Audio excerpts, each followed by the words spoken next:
Querido amigo, no último programa terminamos o capítulo 5 de Mateus e naquele texto encontramos o verso mais importante do Sermão do Monte.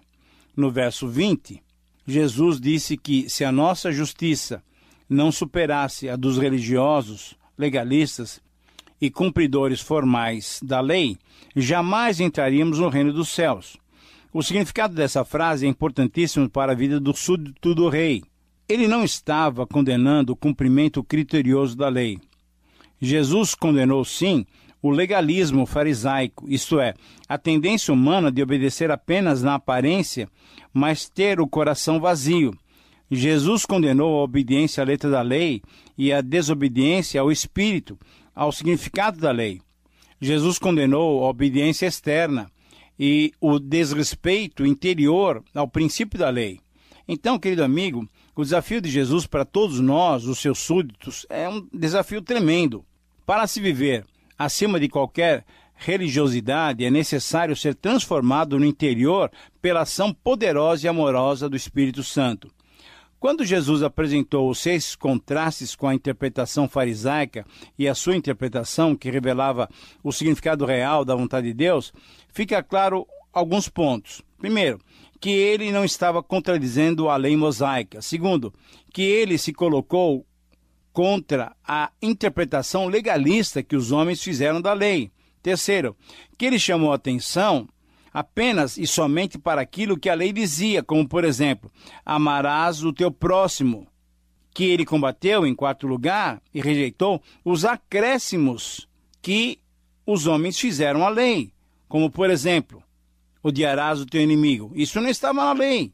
Quinto lugar, que ao proferir as palavras eu, porém, vos digo, Jesus estava explicando e exemplificando o que era exceder em muito a justiça dos religiosos, pois se Deus importava em ver o nosso interior, é para isso que também nós devemos dar a atenção.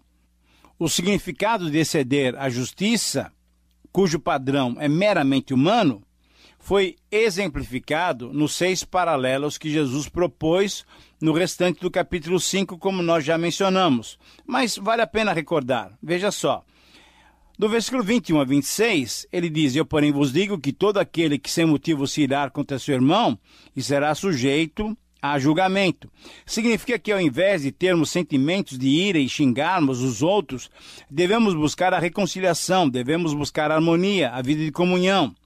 Nossa atitude deve ser ir de encontro àqueles que possam ter alguma reclamação nossa e acertarmos então o relacionamento. Nos versos 27 a 30, eu, porém, vos digo que qualquer que olhar para uma mulher com intenção impura no coração já adulterou com ela, significa que temos que combater a tentação que ocorre primeiro em nossa mente. Mesmo com os olhos vazados ou perdendo as mãos, é possível ter desejos impuros. Portanto, o interior é que o importa, e ele deve ser constantemente renovado. Nos versos 31 e 32, eu, porém, vos digo, qualquer que repudiar sua mulher, exceto em caso de relações sexuais ilícitas, a expõe a tornar-se adúltera, e aquele que casar com a repudiada comete adultério. Ora, essa interpretação é importante, significa que só haveria uma razão para o divórcio. Mas não era essa a vontade de Deus desde o princípio, conforme Jesus mesmo fala em Mateus 19, 9. Mesmo o pecado mais horrendo é perdoável. E isso Jesus explica em João 8. Quando deixamos o Espírito Santo agir em nós, aí sim nós podemos exceder a justiça dos legalistas. Nos versículos 33 a 37, eu, porém, vos digo, de modo nenhum jureis, significa que a palavra empenhada de um filho de Deus, de um cidadão do reino, deve ser cumprida integralmente. Não podemos ser pessoas que ficam mudando de palavra conforme as circunstâncias. Nos versículos 38 e 42, eu, porém, vos digo, não resistais ao perverso, mas a qualquer que te ferir na face direita, volta-lhe também a outra, significa que pagar com a mesma moeda ou revidar é apenas uma atitude humana. A atitude que brota do interior, gerado pelo Espírito Santo, deve ser vista ao darmos a outra face, ao darmos também a capa, ao caminharmos a segunda milha, ao darmos a quem nos pede. E, finalmente, nos versículos 43 a 48, eu, porém, vos digo, amai os vossos inimigos e orai pelos que vos perseguem, significa que, embora a lei falasse do amor, conforme Levítico 19, 18, 33 e 34, e a tradição dos homens tinha imposto o ódio aos inimigos, conforme Jesus, o espírito da lei proclamava o amor aos inimigos e a oração pelos perseguidos. Veja como mudou. Amigo, assim, então Jesus mostra claramente que aquilo que significa exceder em muito os escribas e fariseus, a justiça humana, é de fato alguma coisa impensável para o ser humano. Jesus mostra que somente um coração transformado e cheio do Espírito Santo deixa a religiosidade de lado e vive em sinceridade agradando a Deus. É essa maneira que você, querido amigo, tem vivido? É dessa maneira que você tem se comportado? Quando Deus olha para você, é isso que Ele vê no seu interior? A sua vida agrada a Deus ou apenas agrada aos homens? Então, agora, ao iniciarmos o estudo do capítulo 6, encontramos mais 3 exemplos de atitudes que superam a justiça dos homens. Nesse capítulo, Jesus nos fala a respeito das nossas motivações. A motivação com que desenvolvemos a nossa prática religiosa é ponto realmente importante em tudo quanto fazemos como cidadãos do reino dos céus. Jesus quer que as nossas motivações sejam sinceras e não tenhamos as segundas intenções. A motivação do cidadão do reino deve ser glorificar a Deus e exceder em muito a justiça daqueles que buscam a sua glória própria, pois ela é feita para ser vista pelos homens. E exatamente esse é o significado do versículo 1 do capítulo 6, que diz assim, olha só, guardai-vos de exceder a vossa justiça diante dos homens. O que Jesus está ensinando com essas palavras é que essa justiça deve ser praticada em submissão a Deus e por amor a Deus, ao invés de ser feita em busca da glória pessoal, da glória humana. Somente quando as motivações forem corretas e visarem a glória de Deus, excedemos a justiça humana. A pergunta que você deve responder, querido amigo, é a seguinte: por que você faz o que você faz? Qual é a sua motivação em desenvolver as suas ações? Em primeiro lugar, nos versículos 2 a 4, Jesus mostra que na área da nossa ajuda financeira àqueles necessitados, podemos glorificar a Deus, tendo dele a recompensa, ou agimos então diante dos homens, buscando a glória pessoal e nos alegrando com os seus elogios. Jesus está mostrando que ele é a nossa justiça, ele é a nossa justificação, mas ele mostra também que temos 2 grandes problemas a vencer. Primeiro, em nossa relação com Deus, queremos nos justificar a nós mesmos com a nossa justiça própria. E, em segundo lugar, em nossa relação com os homens, queremos nos destacar, mostrando o quão justos nós somos. Mas Jesus, o verdadeiro sentido de Jesus para a justiça, é sermos semelhantes a Deus, isso é, sermos perfeitos, como perfeito é o nosso Pai Celeste, conforme capítulo 5, versículo 48.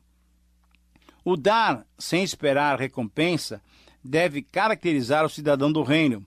A ajuda aos outros, o auxílio aos necessitados, a esmola ao mendigo deve ter motivação correta. Em 1 João, capítulo 3, versículos 7 a 10 e 13 e 18, encontramos orientações claras de que devemos não apenas professar o amor aos outros, mas devemos, sobretudo, amar agindo de modo objetivo. O encorajamento do apóstolo João é esse: filhinhos, não amemos de palavra nem de língua, mas de fato e verdade. A questão de dar é muito importante.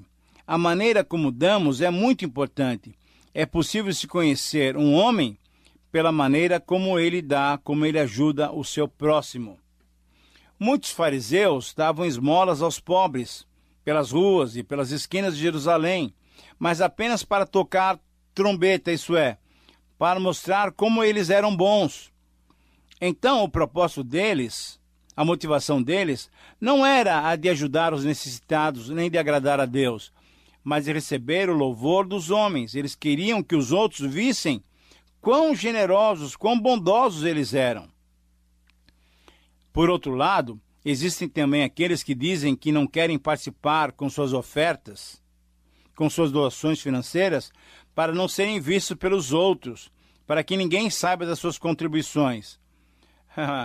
Será essa uma colocação correta? Ou é apenas uma maneira de não participar, uma maneira de não contribuir? Talvez alguns, por não quererem participar, arrumam essa e outras desculpas. Mas só Deus que conhece os corações pode saber da motivação de cada um. Jesus então ensina que o nosso auxílio aos necessitados não deve ser feito para nos elevar no conceito dos outros, porém deve ser feito para a glória de Deus, e acrescenta ainda que quando agirmos assim, o Pai, Deus, que vem em secreto, Ele nos dará a verdadeira recompensa. Querido amigo, qual tem sido a sua motivação a ajudar os necessitados? Em segundo lugar, Jesus, nos versículos 5 a 15, mostra que na área da nossa comunhão com Deus, isso é, na área da oração, podemos glorificar a Deus tendo dele a recompensa. Ou então, nós podemos buscar diante dos homens a glória pessoal, nos alegrando também com seus elogios. Neste trecho, encontramos a chamada muito conhecida e muito querida oração do Pai Nosso. De modo geral, nesses versos, Jesus nos ensina 7 verdades sobre a vida de oração que supera a prática legalista e vazia dos religiosos. Primeiro, a verdadeira oração não deve ser feita para ser vista pelos homens. Versículo 5.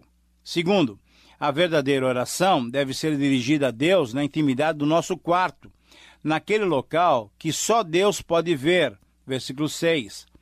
Terceiro, a verdadeira oração não deve ter vãs repetições. Versículo 7. Quarto, a verdadeira oração, embora Deus já conheça as nossas necessidades, deve demonstrar nossa confiança em nossa dependência de Deus. Versículo 8. Quinto lugar, a verdadeira oração deve ter por base a oração modelo, isso é, a oração do Pai Nosso, que destaca a nossa relação com Deus através da adoração e da submissão à sua vontade. Versículos 9 a 10. Sexto, a verdadeira oração deve ter por base a oração modelo, que destaca também as petições referentes a nós mesmos. Versículos 11 a 13. E, finalmente, em sétimo lugar, uma sétima característica da verdadeira oração é que ela deve ter como alvo o perdão mútuo dentro da família de Deus, conforme os versículos 14 e 15. Muitos fariseus, nos horários em que os judeus respeitavam, gostavam de orar em público. E assim eles eram vistos pelos homens, isto é, para mostrar que eram bons religiosos. Então o propósito deles não era para desenvolver a comunhão, nem era agradar a Deus, mas o que eles queriam, na verdade, era receber o louvor dos homens. Eles queriam que os outros vissem quão religiosos eles eram, quão espirituais eles eram.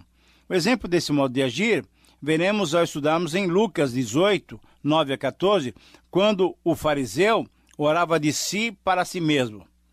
Então a pergunta que devemos fazer é a seguinte: qual tem sido a nossa motivação a orar?